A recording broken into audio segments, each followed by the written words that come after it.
Okay, so welcome back. Now, in this video, I'm going to go over some things that come up when we're comparing functions. So a lot of times, like with growth rates of functions, we want to compare, even though we have two functions that go off to infinity, we may want to compare them and say, hey, which one's growing faster?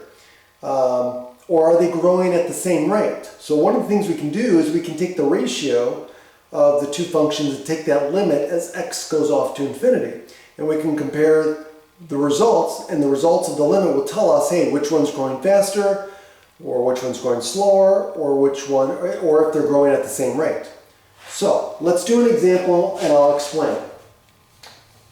So I'm going to take the ratio of these two functions. So here's two functions, and I want to take the limit as x approaches infinity of the ratio of f of x and g of x.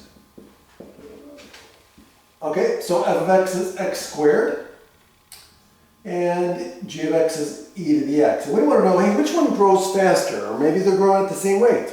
Let's see what we get. Okay, so now, oops, I dropped my limit. Okay, so we got the limit as x approaches infinity of x squared e to the x. Now, both of these are going to infinity. So we've got infinity over infinity, so we can use L'Hopital's rule. So this would be, by L'Hopital's rule, the limit as x approaches infinity of what? What's the derivative of x squared? 2x. What's the derivative of e to the x? E to the x. Well, we still get infinity over infinity. So let's do it again. And we get the limit as x approaches infinity. Now we get 2, and we get e to the x. And now we see that what's this limit approaching? It's approaching 0. And so what does that tell us? It tells us that the bottom is growing faster than the top. So the limit of the ratio of these two functions is going to 0. Only way that can happen is if the rate of growth of the bottom is bigger than the rate of the growth of the top. So we would say that e to the x grows faster than x squared.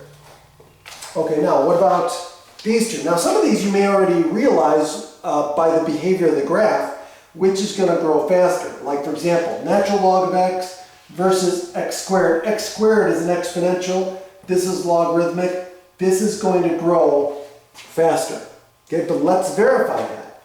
So let's take the limit as x approaches infinity of, again, let's just do f of x over g of x, which equals the natural log of x over x squared. And of course, oops, can't drop my limits.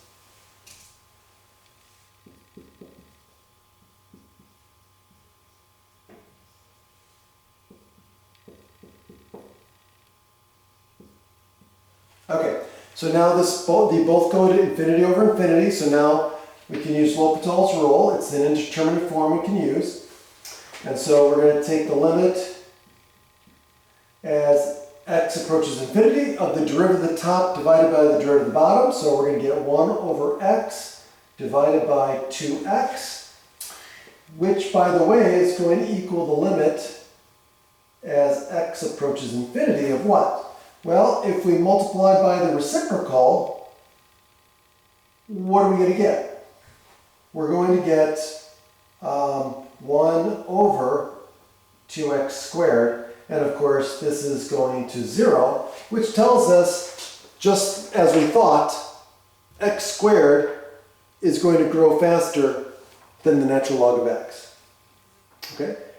Now, obviously, if we got infinity, right? So if the ratio goes off to infinity, then that tells you the top function is growing faster than the bottom function. If it goes to 0, as we saw in this case, that would mean the bottom function is growing faster than the top function. Now, what if it gave us a a real number. What if it didn't go to 0 and it didn't go to infinity? What if it gave us some real number in between those?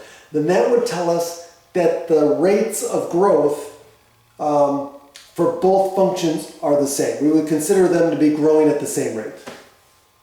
Okay? Have a good day.